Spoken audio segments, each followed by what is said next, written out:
Olá, meu nome é Luiz Gustavo e eu fiz o TOEFL IBT em dezembro de 2021 e eu estou aqui hoje para compartilhar um pouco mais sobre esse teste para vocês.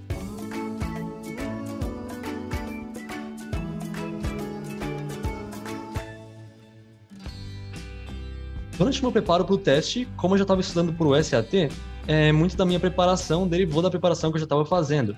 Então, o que eu fiz para me preparar para o teste mesmo foi pesquisar um pouco mais sobre como ele funciona, entender a estrutura através dos vídeos que a própria ETS libera, e o passo mais importante de toda a minha prática foi realmente praticar a prova. Eu não consegui gastar tanto tempo quanto eu gostaria praticando a prova, porém me ajudou muito, não só porque eu já melhorei nas questões para quando eu fosse fazer a prova na vida real, mas também porque, como eu já sabia o que esperar para a prova, quando chegou o dia eu estava muito mais confortável e isso diminuiu bastante o meu nervosismo. Então, facilitou bastante na hora de fazer a prova, assim.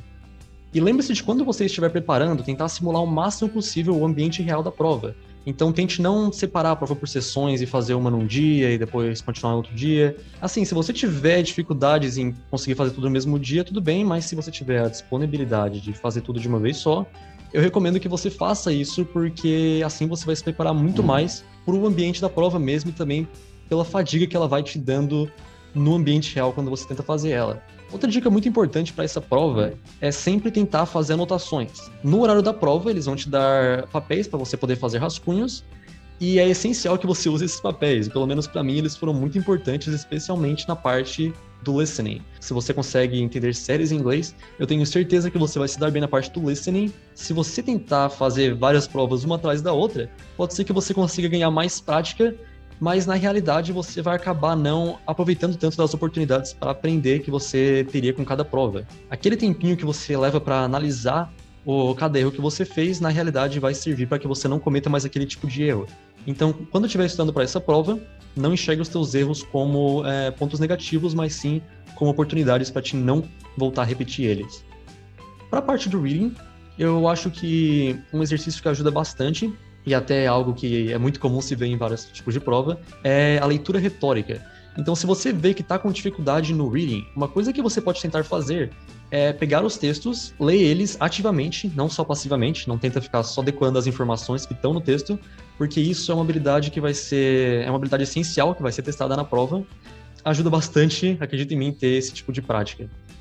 Então agora eu vou compartilhar com vocês o que eu acho que podem ser alguns dos erros mais comuns que brasileiros vão fazer na prova. Vale lembrar que a experiência na prova é diferente para cada pessoa e eu tô falando isso mais baseado na experiência que eu tive e nos erros que eu estava cometendo enquanto eu estudava. Um dos maiores problemas que eu tive, primeiramente, é a questão de fazer anotações. Essa é uma dificuldade que eu vi bastante enquanto eu estudava para a prova, porque às vezes tinha algum áudio tocando na parte do listening e eu tentava fazer anotações. E nisso eu parava de prestar atenção no que eles estavam falando, ou eu tentava anotar muita coisa, e no fim não era necessário. Vale a pena focar os seus estudos em como fazer anotações eficientes que funcionem para você, tentar escrever pouco e também organizar elas no papel para que você não se perca e também não precise ficar todo o tempo trocando de folha, que pode distrair bastante na hora da prova. Agora, uma parte do teste sobre a qual eu acho que dá de falar bastante é o speaking, porque da minha experiência tende a ser a parte que os brasileiros mais temem e, de fato, é aquela em que muitas pessoas têm dificuldade. Primeiro, algo essencial é você não se preocupar demais com a sua pronúncia. Isso é um problema que eu tive quando eu estava estudando para a prova. Eu ficava o tempo todo gravando a minha própria voz, depois ouvindo e pensando, meu Deus, eles não vão conseguir entender o que eu estou falando, eu tenho um sotaque forte brasileiro. E, na realidade, a experiência que eu tive na prova foi bem diferente, porque eu consegui tirar nota máxima nessa parte e eu tenho um sotaque. E se você for pesquisar áudios de outras pessoas respondendo essa sessão, você vai ver que a maioria das pessoas, por serem estrangeiros, tem sotaque sim. É mais sobre você construir um argumento do que sobre a sua pronúncia. E ninguém está esperando que na parte da fala você consiga falar como se estivesse lendo uma redação.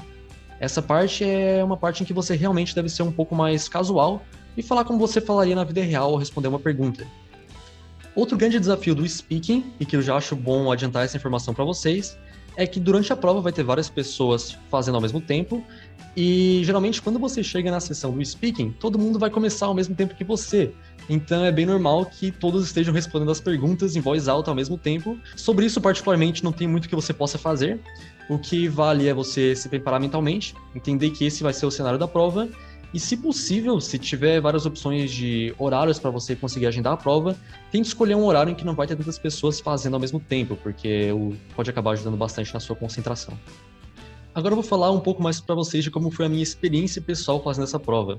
Lembrando que eu fiz a prova presencialmente, então eu tive que me dirigir até um local onde a prova era realizada. A prova toda é feita em computadores, eles dão para vocês uns fones com microfone, e no começo da prova tem um tempo para você poder ajustar se você está ouvindo bem, se o seu microfone está funcionando. Logo que eu cheguei na sala para fazer a prova, na realidade, eu estava extremamente nervoso, eu não estava me sentindo nem um pouco confiante. E daí eu não tava me sentindo bem o suficiente para começar a prova. Então eu peguei aquele tempinho no começo que você tem para calibrar as coisas e eu parei por um minuto, fechei meus olhos e tentei fazer exercício de respiração, controlar minha respiração, que é algo que eu já aprendi com provas anteriores, e me ajudou bastante a me acalmar e focar um pouco mais antes de começar a prova. Porém, depois desse momento inicial de nervosismo, a prova foi muito mais tranquila do que eu estava esperando. Quando eu estava estudando para a prova, eu estava tendo muito mais dificuldade em manter o tempo e responder as questões, mas durante a prova mesmo eu senti que a experiência foi muito melhor. Talvez porque eu já tinha estudado, já estava preparado para alguns dos erros mais comuns que eu ia cometer e já estava acostumado com o tempo. A minha experiência na prova acabou sendo bem melhor do que os meus estudos. A parte que eu mais tive dificuldade foi o speaking, ainda assim, porém acabou dando bastante certo. E eu acho que eu também tive muita sorte no dia da prova, porque não tinham tantas pessoas lá na minha sala de prova, só tinha mais 2 pessoas além de mim. Então, acabou que eu não falei ao mesmo tempo que ninguém, e quando as outras pessoas falaram, não me atrapalhou muito. Tava também as pessoas bem distribuídas na sala, tinha uma boa distância entre nós. Então, acabou que eu dei sorte nesse sentido também. E por último, vale dizer que foi divertido para mim fazer aquela prova, porque no começo eu estava muito nervoso sobre a nota que eu ia tirar, como eu ia me sair, mas acontece que teve alguns trechos da prova que foram bastante interessantes para mim, especialmente as partes de aula. Tinha uns assuntos interessantes lá e teve coisas que eu aprendi fazendo essa prova que eu lembro até hoje, como, por exemplo, uma aula que falava sobre literatura e falava sobre de onde é que surgiu o estereótipo do detetive nas séries policiais, em livros policiais, e acontece que era um tema que eu desconhecia completamente, e eu tinha essa concepção de que eu não gosto de literatura, mas ao fazer a prova, eu realmente achei muito interessante aquela parte, e eu acabei descobrindo um gosto novo que eu não sabia que tinha. Eu acho que essa prova me deu muito mais confiança a partir daquele dia, porque na minha experiência aprendendo inglês, eu estudei pela maior parte sozinho, então eu não tinha muita confiança se eu conseguia falar bem, se eu conseguia me comunicar, eu nunca tinha tido realmente experiência prática. E ao fazer essa prova, eu tive confirmação de que não, realmente eu consigo falar, eu consigo ler, eu tô preparado para algum cenário que eu me comunicar com alguém, e eu diria que só essa confiança sozinho já me ajudou bastante a melhorar meu inglês pro futuro.